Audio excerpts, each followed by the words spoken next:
आज हम बात करेंगे कि मार्केट में रियल एस्टेट में जो लोग काम करते हैं उनकी नाकामी की वजह क्या है।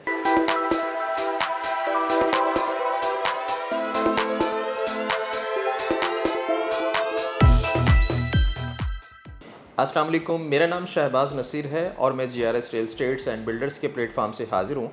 आज हम बात करेंगे कि मार्केट में रियल एस्टेट में जो लोग काम करते हैं उनकी नाकामी की वजह क्या है। एक रियल एस्टेट एजेंट या एक रियल एस्टेट ब्रोकर या प्रॉपर्टी डीलर, उसकी बहुत सी जिम्मेदारियाँ होती हैं। फ़र्स्ट ऑफ़ ऑल ये कि वो जिस भी फील्ड में काम करता है, जिस भी सोसाइटी में काम करता है, उस फील्ड उस सोसाइटी के बारे में उसके पास प्रोडक्ट नॉलेज होना ज़्यादा ज़रूरी है। सपोज़ हम बहरिया टाउन की बात कर लेते हैं तो बहरिया टाउन में हमारे कुछ ऐसे काबिल हज़रात डीलर मौजूद हैं जिनके पास माशाल्लाह प्रोडक्ट नॉलेज भी बहुत होता है और जिनके पास एक्सपीरियंस भी बहुत ज़्यादा होता है। तो वो डेफ़िनेटली अपने क्लाइंट को अच्छी तरह एजुकेट भी करते हैं और बैरियर के फ़वाइद और बैरियर के नुकसानात दोनों ही चीज़ों से अपने क्लाइंट्स को आगाह करते हैं, जो कि एक बहुत बड़ी अच्छी ज़रूरत है।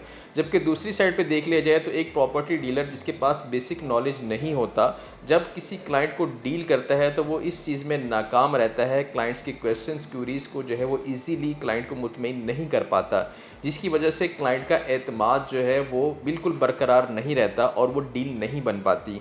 नीयत का अच्छा होना ज़रूरी है, यानी कि एक क्लाइंट जो है जब किसी डीलर के पास आता है और उसकी कोई रिक्वायरमेंट होती है, सपोज़ वो कि प्लॉट लेना चाह रहा है, वो कि विला लेना चाह रहा है, वो कि अपार्टमेंट लेना चाह रहा है, वट एवर एक्सेट्रा, उसकी कोई भी डिमांड होती है, तो एक डीलर की अच्छी नीयत होनी चाहिए। उसे ये सोचना चाहिए कि मैं मैक्सिमम अपने क्लाइंट को फ़ायदा दे सकूं। जबकि एक नाकाम डीलर की ये नाकामी कह सकते हैं कि वो सबसे पहले अपना फ़ायदा सोचता है कि आया मैं ये डील करूंगा तो मुझे इसमें ज़्यादा फ़ायदा मुझे होना चाहिए, जो कि एक सबसे बड़ी नाकामी है। और एक डील मैच्योर ना होने की वजह भी यही होती है कि डेफ़िनेटली जब तक हम किसी क्लाइंट की बेहतरी के बारे में, प्रोडक्ट नॉलेज के बारे में और क्लाइंट की एफ़र्ट्स के बारे में हम नहीं सोचेंगे, क्लाइंट को फ़ायदा देने के बारे में हम नहीं सोचेंगे, तब तक हम अपनी डील क्लोज़ नहीं कर सकते। तो ये एक नाकाम डीलर की निशानी है। नंबर 3, हमें अपने कमिटमेंट पे पूरा उतरना चाहिए। यानी कि एक नाकाम डीलर जो होता है वो होता कुछ है, बोलता कुछ है और डेफ़िनेटली रियलिटी में कुछ और होता है, जिसकी वजह से क्लाइंट का जो एतमाद है वो टूट जाता है। यानी कि अगर आपने अपने क्लाइंट को किसी भी प्रोडक्ट के बारे में, किसी भी प्रोजेक्ट के बारे में ब्रीफ़ किया है, तो फ़र्स्ट ऑफ़ ऑल तो उन्हें वो चीज़ बताइए जो हकीकत पर मबनी हो। यानी कि एक प्रोजेक्ट है जिसमें अगर आप अपने क्लाइंट की इन्वेस्टमेंट करवाना चाह रहे हैं, तो आया वो रियलिटी में भी ऐसा है कि जैसा कि आप अपने क्लाइंट को बता रही हैं। सम टाइम ऐसा होता है कि हमारे डीलर हज़रात जो है वो बहुत ज़्यादा यानी कि पॉजिटिविटी दिखा देते हैं कि जी यहाँ पे इस तरह होगा, ये अच्छा है, फलाना है, वट एवर।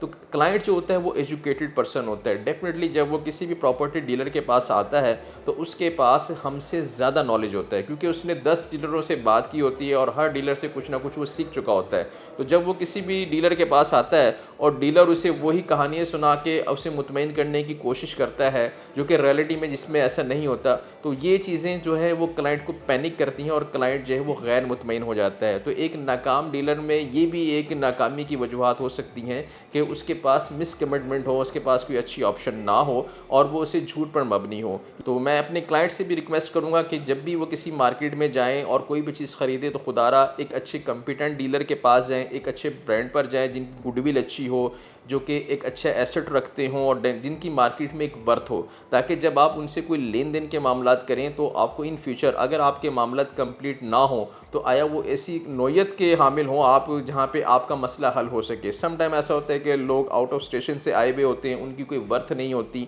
मार्केट में उनकी कोई वैल्यू नहीं होती, वो सिर्फ एक सोशल मीडिया एक्टिविटी पे प्रमोट हो रहे होते हैं लेकिन रियलिटी में कुछ भी नहीं होता, इवन उनका अपना ऑफिस भी नहीं होता और वो डेफिनेटली क्लाइंट्स को जो है वो धोखाधड़ी करते हैं, उनसे बहुत सा कैश ले लेते हैं या किसी भी वजूहात की बिना पर क्लाइंट को पैनिक करते हैं, जिसका नुकसान उन्हें खुद तो होता है लेकिन मार्केट में जो अच्छे काम करने वाले डीलर होते हैं उनका भी नाम बदनाम होता है। क्योंकि क्लाइंट ने अगर एक कमिटमेंट पूरी नहीं हुई तो वो पूरी डीलर कम्युनिटी को बुरा कहते हैं। तो खुदारा मैं अपने डीलर भाई से भी रिक्वेस्ट करूंगा कि वो कमिटमेंट के पक्के रहें, जो बात कहें उससे कोशिश करें कि हद्दुल इम्कान उस पर पूरा उतरें और कोई भी ऐसी यानी कि लोगों को खुशफहमियों में मुब्तला ना करें जो कि रियलिटी में नहीं है। जो अच्छाई है वो भी डिस्कस करें अपने क्लाइंट से और जो अच्छाई नहीं है, मेरिट्स नहीं है, डीमेरिट्स हैं, दोनों चीज़ें अपने क्लाइंट से रिकमेंड करें। इसका फ़ायदा आपको ये होगा कि अगर आपका क्लाइंट आपसे अगर कोई डील नहीं करता लेकिन आपसे उसकी एक मीटिंग जो है वो फेथफुल साबित होती है, आपको वो अच्छे लफ्ज़ों में याद करता है।